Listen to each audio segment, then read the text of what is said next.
right. So this week, our big focus is on the proposal, but in terms of content for the class, we are looking at data collection. And in your data collection readings for this week, you have, let me just see here. Sorry about this. Okay. So in your readings, you had data collection as chapter 7, and chapter 6 was introducing the study. Also in week 2, I have that video for you already in there on data collection and sampling strategies, but we're going to talk a little bit more about that because I feel like this is an area where students tend to get a little tripped up. So let's go through here. All right, so just out of curiosity, what is this? Anybody? What? We all know this. It's a word cloud. All right, so just about qualitative data, and these can be interesting. This is not what we're talking about tonight. This would be part of data.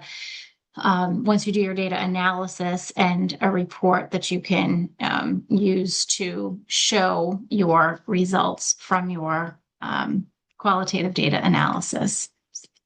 All right.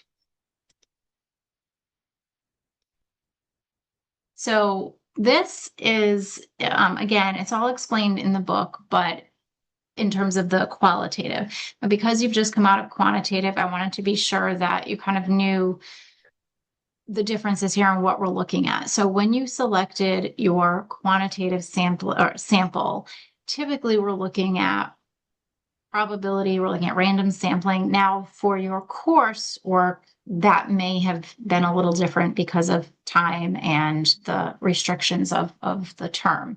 But generally, if you move forward with a quantitative study, you're going to have some random, typically you'll have some random sampling involved. You're selecting the individuals, and the point here is to generalize the sample from the population. So the population, or the sample, I'm sorry, should be reflective of the population. In qualitative sampling, you would like it to be reflective, except that it is on such a small scale that it's probably, your reflection is going to be very limited. So you're going to select people or sites who can best help you, the researcher, to understand the phenomenon, the what you are studying, right?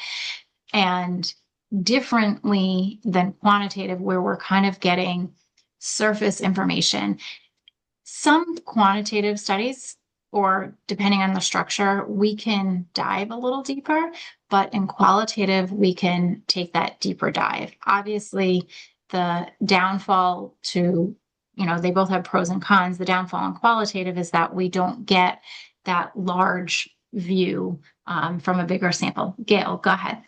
I'm sorry to interrupt, but I was curious because when we did our quantitative sampling, we were only allowed one research question to ask, right? So, I mean, again, like you said, it's very limited in scope, for lack of a better word. So are we going to use that same thinking when we get into qualitative? I know we're going to ask more than one question, of course, during if we're doing interviews or whatever, but are we still focused on that? If we're using the previous quantitative information, are we still focused on that one question? Okay, so good question. So a couple of things that came out of that, and you're triggering me to double check the syllabus here, which I cannot get to flip. Because when are you guys doing your research questions here? Okay. So you said two different things. So research questions are not like you're going to ask a lot of questions in qualitative. Those are your instrument questions, and those questions do or should support the research question, but those questions are not the research questions. So the one research question that you were limited to in quantitative, in this class, you're not necessarily limited to one, but generally it's like one or two. And even when you do your dissertation for research questions, you're only going to have, I mean, some people have five. Typically, you're going to have between one and three, and they may have some subs off of that. So like one and three might be straight, but two might have some subs on it. So um, the one thing I want to know, and I can look at where this would fit. If it would have fit this week, then I'll do it next week. But the way you phrase your questions for quantitative versus qualitative is different. Mhm. So we wouldn't be taking the question from quantitative the way it is. Can you take the question from quantitative and tweak it for qualitative? Yes. And I know I did specifically remember yours because I think I even noted to you in the feedback, you were one of the only people, or actually the only person when I had read that far, that had really built off your quantitative. So that was really good. So you are welcome, whichever topic you go with, to use the quant, modifying it to qual. Okay. Yeah, and the only reason I was asking is because I would have liked to have asked in quantitative a couple extra questions, Yeah. um, to kind of I kind of lumped all of those demographic things into one, and I would have Yeah. liked to kind of hone in on that, but because we were limited to one question, um, and I know I want to ask more questions around that under qualitative, but I wasn't sure if I was allowed to expand it or not expand it. And I understand there are two different types of questions and Right. all of that, getting to two different areas. I just was curious if I had to stay focused on that one request, one question that I When asked you say for. you were only allowed to ask one, is that for the research question? But then in your instrument, you had multiple questions, right? Correct. Okay. Correct. Yep. Yeah. So for the research question, again, you can, if there's, if there are subs off of that, you can, but we don't want to get too deep because we don't have the time. And the problem with going, the deeper you go, is that you obviously need more information from your sample, Mhm. which means your interviews are longer, there's more questions, blah, blah, blah, and I just be cognizant of the time, but be careful with how deep you go, but I'm not limiting you per se to, you don't have to stick to the one. Okay. I'm going to keep it as simple as possible because again, I don't Yeah. need to add complexity to something if it's going to be that simple. It was a question that I had and I was just wondering. Okay, thank you. Yeah, and I think I said it before I started recording. So the name of the game in the quant and qual courses in this program are to walk through the process so that you understand all the steps, so that you've seen them before when you have to do them later. You're familiar with the software programs. You just you're getting, basically to run really fast through the process. When you get to your dissertation, you're going to do the same process. It'll just be slower and more detailed. All right. Moving on. So this one, I don't believe this is in your book, but this is, and it's not figure 7.2. I was pulling from another Creswell source that I really like to try to supplement. So I wasn't giving you the same thing that's in your book, but be able to show you how this information is presented in other places. So this is talking about purposeful sampling, which is what we do in qualitative. And it, just like the word says, it's purposeful because we are choosing the people that we believe are going to give us the detail, the depth of a situation for us to better understand it. Because we don't have 100 people to go interview, we've got 8, say, and in this class, maybe 5. That we want to get as much of that depth and detail as possible. I just want to clear up one slight misnomer that qualitative research is never done with larger groups. Certainly it can be. You can apply the same techniques, strategy, processes, everything. You could interview 100 people. You could have 25 focus groups. Typically, that's not what is done, and certainly not for a dissertation, never mind, definitely not in this class, right? But even for a dissertation, you are working with a limited amount of time. These are all things that I just want you to keep in mind, again, as you move towards thinking more seriously about your dissertation topic, because while that might sound awesome, like, hey, no, I'm going to go interview 100 people because then imagine how much detail and depth I can get. Right. But then when you have to schedule and reschedule and do all of those interviews that take at least, a lot of times at least an hour. So now you're at 100 hours just for interviews, then analyzing, coding, theming, all that. So just keep that in mind. You have the rest of the century to go do a very long qualitative study if you'd like. All right. So on here, kind of when does sampling occur? We are not going down the right side of the tree here because you can see this one says after data collection has started. What is the intent of this type of sampling? So this is when typically you get started and then you realize you could shift because you might get, maybe the population that you're pulling your sample from doesn't have the information that you're looking for, and you realize, oh, I shouldn't be interviewing the employees, I should be interviewing the managers, and now I've got a shift, and that can happen. We are going to try to avoid the right side of the tree at all costs in this class, especially, and you definitely want to avoid it in dissertation time because you want to finish. So on the left side, before the data collection, and this also, we touched on IRB a little bit. When you get to the official IRB permission, you have to submit a proposal. Basically, you're chopping it up, you're writing a proposal, and then it gets chopped into some boxes on a form. But essentially, you're submitting that proposal. And whatever is approved through IRB is what you have to follow.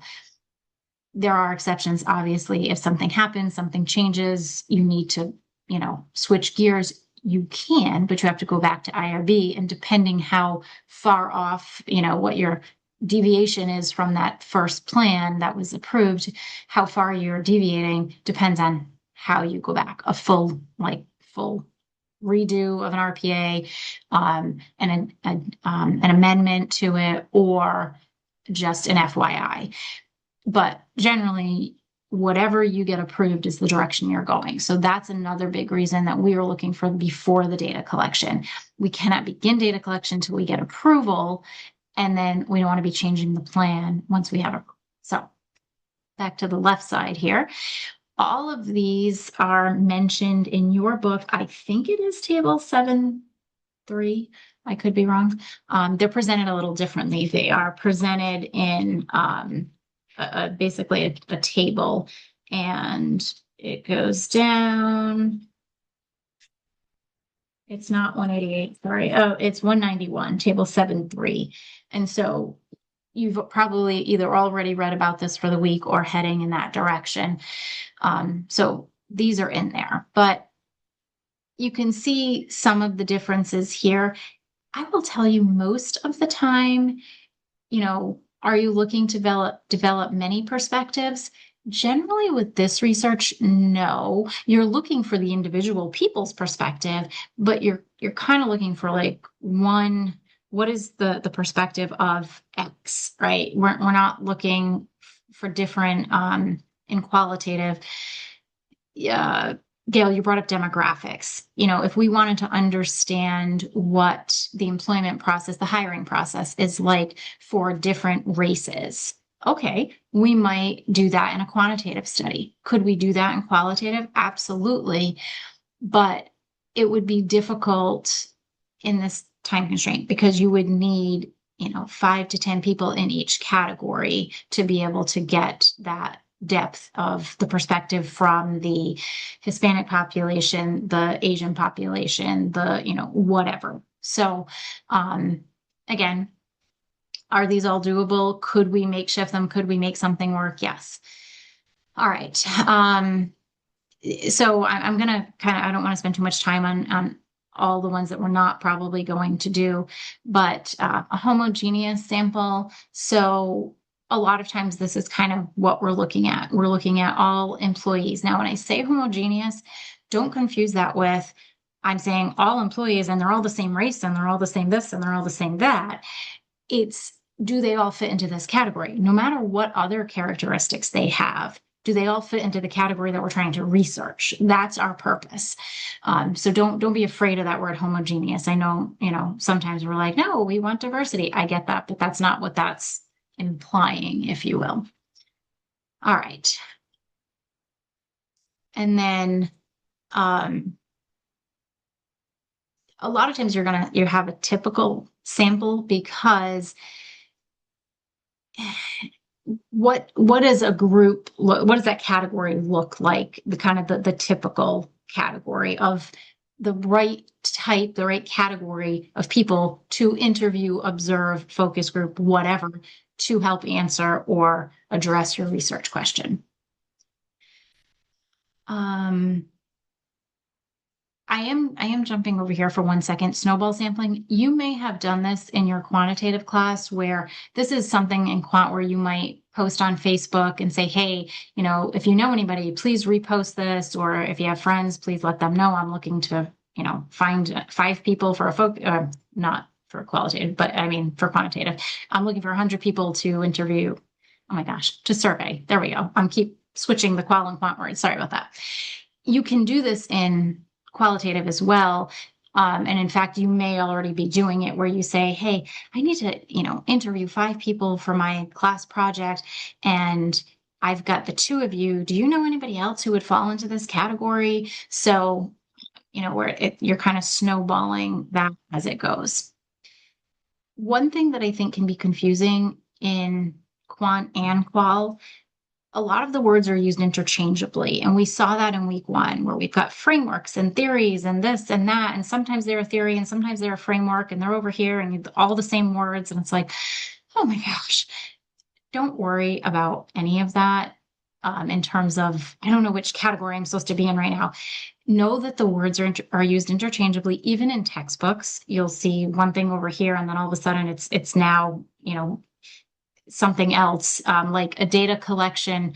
I might have it in this slide deck. I saw it earlier today. I can't remember which part of my day I was in, where it was like data collection, types of data collection.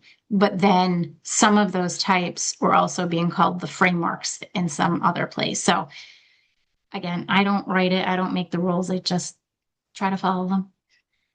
All right, permissions. So we saw this in week 1, and I did write you a note, and I think I've even put this in the announcement, but normally for permissions, we need IRB approval, right? For this class, I am IRB, so we don't have to worry about that. If I give you approval to move forward, you're good. Now, one of the things I have to do each week as you're giving me the next step, I have to look at that and go, oh, no, like you can't do that. That would be like unethical, even though you don't mean it to be, or, it wouldn't be right, or this isn't proper research practice. So I'm constantly evaluating for that. So if at any time I see that, I'll be like, no, we got to deviate over here because of this. Organization permission. So I put a lot of information about this in this week's announcement. Mostly for this class, you probably aren't going to need organization permission. However, you do need it if you're using work email, a work facility, whatever. So my best advice to you would be don't use your work email. If it's friends at work that you want to interview, go talk to them, text them, use a personal email, whatever, just so that there's no, gray area there.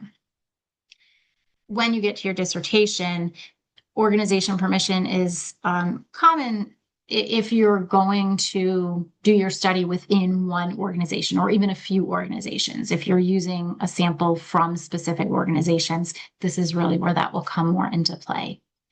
All right, and then in individual consent, I did see, I think, twice in the week 1 assignments where people were like, yeah, I don't need it for this. I'm just gonna have a conversation. And I'm like, you always need individual consent. So again, IRB is me, org permission, maybe, maybe not. Individual, yes. Gail. Question about the org permission. So for the quantitative study, we sent it to some of our peers in the class. Do we need Johnson and Wales approval to use Johnson and Wales emails? Good question. So, no, because this is coursework, that is a great question. It's so interesting because we are really not allowed to do studies through Johnson and Wales. So, like when you get to your dissertation, you cannot send a mass email to all the Johnson and Wales undergrads and say, "Hey, looking for your opinion if you're over 18 on this." Um, they do allow a few studies a year to do it, but we're usually not on that list. I would, there's no need for us to be. So, um, using your Johnson Wales email for coursework, totally fine. When you get to your dissertation, IRB requires you to use your Johnson Wales email to communicate about your research to whoever, to your participants, to any organizations, etc. But you're not sending it to other Johnson Wales people per se. But so let me bring up something that goes to this. So let's say, Gail, that you're doing a study for your dissertation and you want to include, you're surveying faculty members, or you're looking for a focus group of faculty members, and you email people within your institution, you email people within Johnson and Wales that you know. For your institution, you should probably have a work permission because you are kind of using your own workplace, which is always kind of, gray. If you are emailing, let's just say me and Dr. Shostall, and you're asking us to be part of your study, do you have to get permission from Johnson and Wales as an organization? No, because you are not asking Johnson and Wales employees, you're asking two of us that you know, and that's the contact information you have for us. So even sometimes doing the same thing in the same study, but with two different orgs can even be a little different. Yeah, and the reason I asked is because I think I had maybe 8 or 9 fellow students in this cohort as part of my quantitative survey. So that's the context for which I'm asking the question. So they're okay to use, or do I have to reach out to them and get personal email addresses? No, I am going to say you're totally fine to use the Johnson and Wales email account to contact your fellow students, especially when it's a course assignment. Yeah. Okay. Thank you. If I'm wrong and anybody sees this video from Johnson and Wales, please let me know. But I am pretty positive that that is totally fine. All right. Oh, okay. Well, this was actually one of the things that I was moving when before my computer went out. So if you're on the recording, I had some technical difficulties earlier, but this is types of sampling techniques in qualitative research. That it says the same thing under there that it says right here. So this is also in your book, and we just looked at this on that tree diagram, but this gives you a little bit more information. So I talked about some of it then. I'm not going to go any more in depth here, but it's here just in a different visual with a little more information. Okay, so 4 sources of qualitative data collection that you would likely use for something in this course and even for your dissertations. So single person interviews, meaning the one-on-ones, focus group, multiple people there, observation, you're watching interactions and behaviors, and then documents, which is content analysis. And again, this is one of those confusing areas because you're like, oh, sources of qualitative data. Okay, well, can you collect quantitative data through observation? Absolutely. Can you collect quantitative data through content analysis? Absolutely. You could even collect it in an interview or a focus group, but it would kind of be a waste of your time and resources to do so. But you can collect both. So yes, while these are primarily qualitative data collection methods, you can collect whatever kind of information you want. All right, so forms of qualitative data. These are the ones that were just on the slide. And I put this up here just because I wanted to give that overview in case you are considering doing, you know, something that isn't necessarily in the norm of what we hear, you know, for qualitative. These are all norms, but most students tend to think interviews and focus groups. I think I know somebody in the week one assignment talked about document content analysis. So this here, a lot of times you can get information from public sources, websites, reports, things like that that are out there. Be careful with this if you are doing anything on your own organization. Anything that you have that is not available and accessible fully to the public, you need organization permission to use those documents. So just be careful with that. And then sometimes people don't even realize that you could do audio visuals. Justin, is it you who's doing the watching the interviewer? Is that yours? I can't. Oh, you're on mute. You're still talking, but you're on mute. I was doing that, but I went the other way because my peer analysis and you kind of steered me away from case study analysis. I came up with a cool idea and I thought it'd be interesting and fun, but I think I'll be the way that doing communication and doing interviews is probably the best I can do for these purposes. So I liked your idea, so I'll just kind of tell everybody. I just making sure it was you, but well, actually, why don't you tell us? You tell them what you were thinking about because it was a neat idea. Yeah, so I wanted to look at the interview through observation. So I was going to take, say, like Charlie Rose or something, and for example, he has. If I was going to do something geopolitical, he's on the International Affairs Council that writes foreign affairs. It's a public, it's a publication.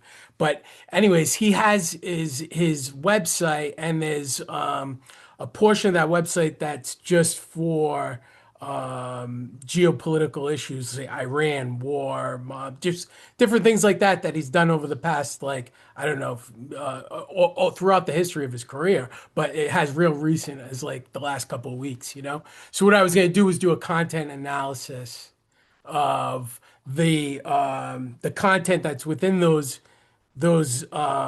taped recordings. I was going to take a Plod. I have this Plod technology, which is just like a little recorder, and I just press a button and it records everything, and then goes through their own like AI. That's pretty good to like transcribe everything.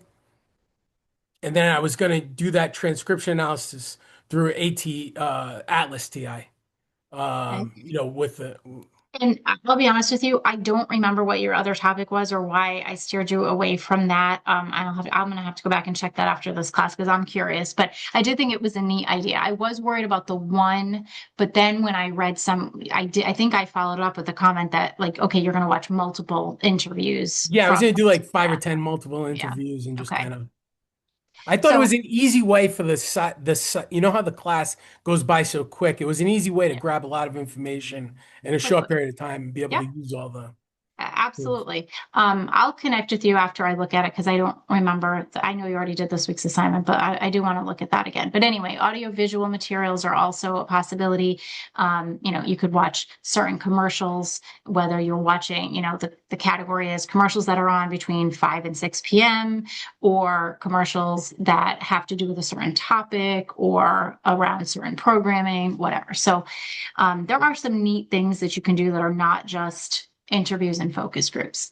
Okay, I'm not going to go through these. I've got two checklists in here. This one's the observational checklist. I just thought this was important when I saw it because I thought, okay, if you are doing an observation, these are good things to keep in mind. Again, that site permission.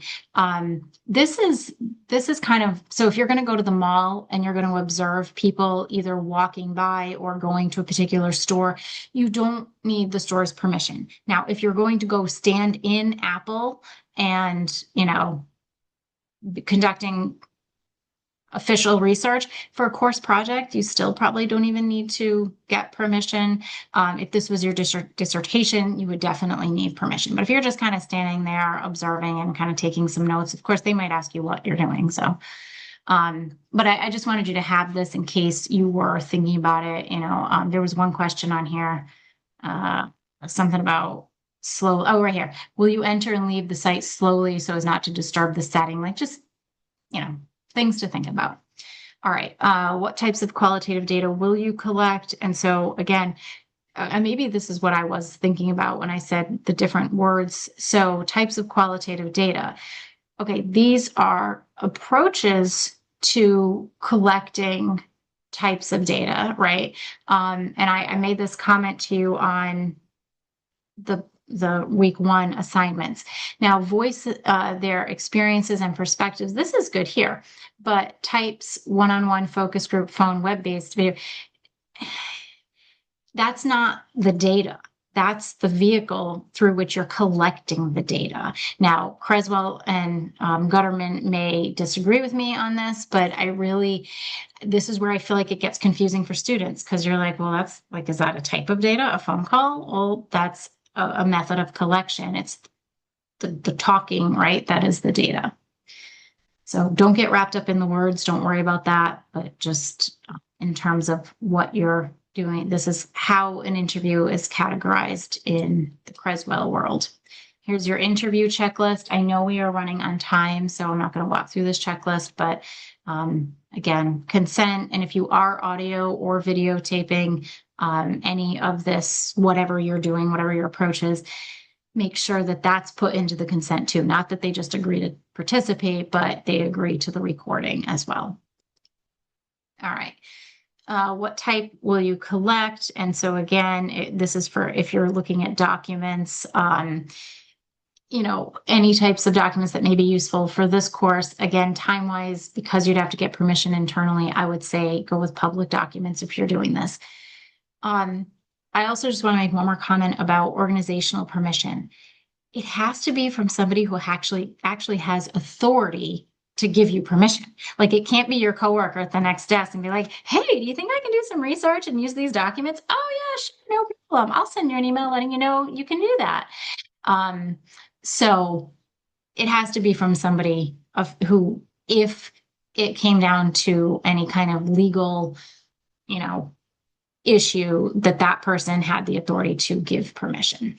And your advisor can help you. And if you need org permission for something you're doing in this class, I can help you to determine, if you're not sure, like who that might be, the head of HR, a director level, how far do you have to go and what would that look like? All right, this is interviews. These are types of interviews and types of how you're going to ask the questions.